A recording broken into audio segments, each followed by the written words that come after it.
Fala pessoal, sejam muito bem-vindos a mais um episódio aqui do Tudo Sobre Ações. Para você que não me conhece, meu nome é Bruno Rosolini e estamos aqui para fazer mais um episódio, se eu não me engano, primeiro de 2025, porque eu estava de férias, saí antes aí da virada do ano, voltei agora e a gente trouxe aqui mais um episódio para vocês. Então, começando aqui o ano de 2025 no Tudo Sobre Ações, inclusive fazendo um episódio aqui especial para falar dos melhores investimentos para 2025, de acordo, claro, com os analistas aqui da casa. O que eu vou fazer, tá? Só para te dar um contexto. A gente já fez aqui no programa da Genial, no podcast, convidei os analistas, tudo, eles fizeram a explanação, a explicação dele sobre todas essas questões. Temos um relatório também, né, ou um e-book, chame como você quiser, trazendo todas as informações também sobre cenário, sobre o que esperar para esse ano, sobre as escolhas, sobre o porquê das escolhas.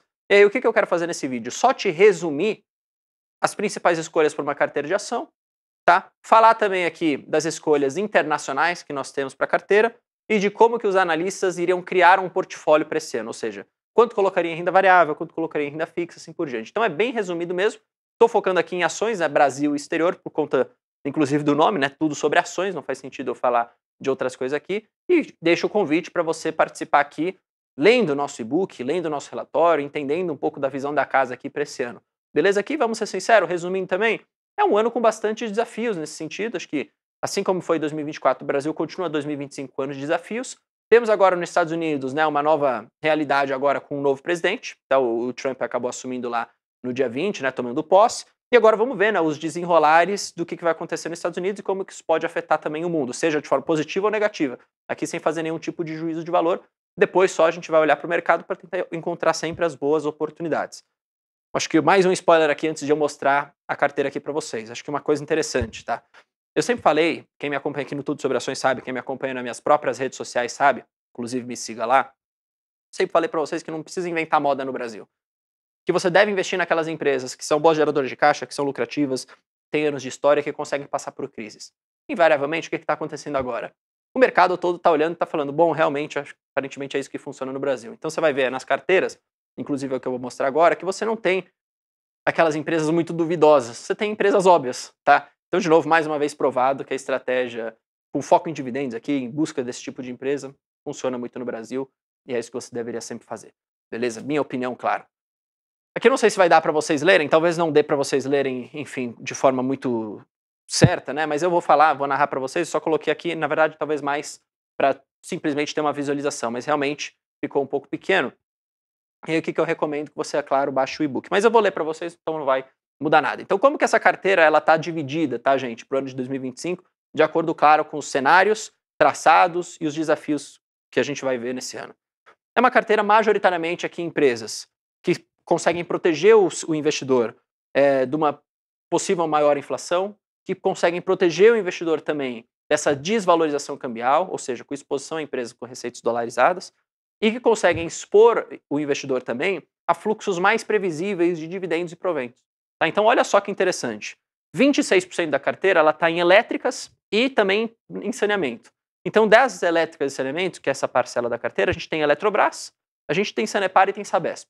Ou seja, você está exposto aqui em empresas de setores perenes, previsíveis, com uma possibilidade de se tornarem pagadores de dividendos, um case de evento no sentido aqui de privatizações, né, de aumento de cotações, mas que, de novo, mesmo em cenário de crise, são empresas que não têm aquele risco, vamos colocar na palavra mais fácil aqui, de, sei lá, acabarem sumindo, beleza? Na parte aqui de setor financeiro, de novo, o que a gente tem aqui? Seguradoras, com BB Seguridade e Porto Seguro, para proteger o investidor, inclusive, dado essa pressão mais inflacionária, né, dado esse dólar também causando essa pressão inflacionária, e muito provavelmente a gente vendo os juros aqui no Brasil mais altos por mais tempo, a gente tem aqui seguradoras como BB Seg e Porto Seguro, protegendo o investidor disso como? Por conta da melhora no resultado dessas seguradoras por conta do resultado financeiro. Então, como são, especialmente aqui BB Seguridade, por exemplo.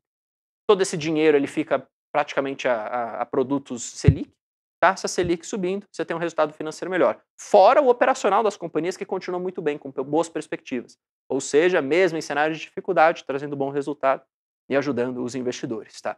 E a gente tem os bancões, Itaú e Banco do Brasil, dois grandes bancos com ótimos resultados, tá? Itaú historicamente com bons resultados, igualmente baratos. Claro, o Banco do Brasil mais barato que Itaú, mas Itaú também muito barato, se você for comparar o Itaú com ele mesmo, tá? E aí tem as pimentinhas, vamos dizer assim, tá?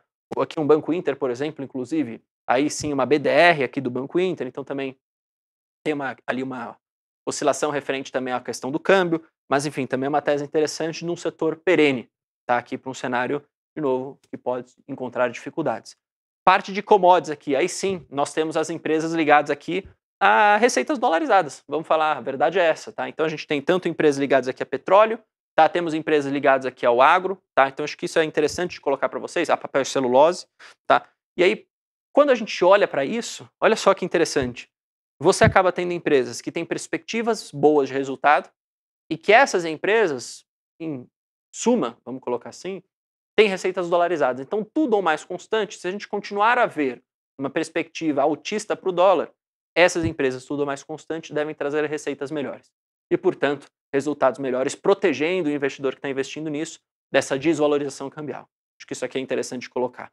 Tá? E aí tem um pouquinho de varejo, mas vamos dizer assim que é um varejo um pouco mais resiliente, com Raia Drogasil e Mercado Livre. Tá? Mas, de novo, é uma parcela bem pequena aqui da carteira de ações Brasil. Então, gente, volto a repetir. Acho que quem me acompanha aqui há bastante tempo sabe. Quem me acompanha nas minhas próprias redes sociais sabe. Cara, isso daqui é o básico que funciona no Brasil. Setores perenes, bancões, seguros, elétrica, saneamento, um pouquinho de empresas ligadas a commodities, né? Aí vai depender do quanto você está disposto a essa volatilidade, te protegendo de desvalorização cambial, te trazendo também um fluxo de dividendo interessante. É só fazer isso de forma consistente ao longo de todo o tempo. Num cenário bom, isso daqui também vai subir. Num cenário de dificuldade, é o que vai proteger você da sua carteira, que é o que eu estou mostrando aqui para vocês. Beleza? Falando da parte internacional, vamos sempre lembrar, é importante que você invista lá fora. Eu falo isso, inclusive, para o pessoal que me acompanha pessoalmente. Apesar de eu não mostrar muitas vezes no meu canal, e eu mostro isso só para vocês entenderem, né? Lá no meu canal eu mostro isso para o pessoal que é o que eu chamo de membros, mas, cara, eu sempre fiz isso na minha vida. Gosto de ver aqui que também nós temos os analistas da Genial mostrando pra gente essa importância de investir lá fora. Então, quando eles pensam na carteira que você vai montar lá fora, eles falam assim, bom, coloque 40% em índice, ou seja, se expõe a S&P 500, 500 maiores empresas dos Estados Unidos, você traz uma boa diversificação e coloca algumas pimentinhas específicas na sua carteira. Aqui, a recomendação é mais voltada para empresas ligadas à tecnologia, né, à indústria, vamos dizer assim. Tá? Então, você tem Google, Amazon, Meta, Broadcom e você tem a Tesla também. Tá? Mas perceba, 40% é índice. O que você pode fazer? Bruno, eu não quero fazer stock picking lá fora, mas eu quero me expor. Beleza, faz uma carteira só com ETF. A história nos prova que uma carteira também só de ETF ao longo dos últimos anos, tá? O ETF de S&P teve uma performance muito boa. Tá? E é só você comprar de forma consistente. Te protege também da desvalorização cambial, te protege do risco país e te expõe às 500 maiores empresas dos Estados Unidos. Beleza? Bom, e aí aqui um outro gráfico, eu vou narrar para vocês de novo, né? Se ficou pequeno para você ver, fique tranquilo, de como que os analistas organizariam a carteira, tá? Se você a depender de perfis aqui, né, que eles chamam, para 2025.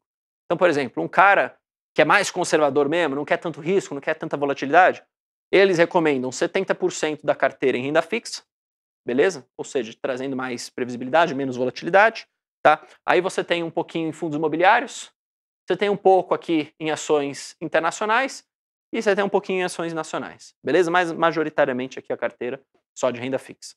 Um perfil mais balanceado, você vai ter um pouco menos de renda fixa e vai começar a se expor um pouco mais em ações nacionais, em ações internacionais, em FIIs. O cara que a gente chama aqui de performance, perceba, continua, de acordo com os analistas, com uma porcentagem até que relevante em renda fixa. Veja aqui só, mais ou menos 40%. Tá?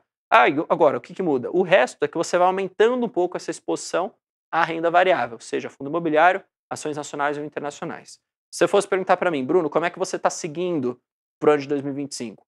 Eu sou um perfil praticamente de renda variável. Tá? Então, tenho a minha renda fixa, que é o meu caixa oportunidade, que eu sempre carrego ele, né? Sempre estou com ele, minha reserva de emergência também. E o resto, eu estou sempre nessa visão. Empresas nacionais, ações nacionais, com esse foco, o básico que funciona, dividendo, setor perene, fluxos previsíveis, tá? Empresas lucrativas, com anos de história, e tem as minhas empresas internacionais, uma carteira praticamente formada somente por ETFs, especialmente ETF de S&P 500.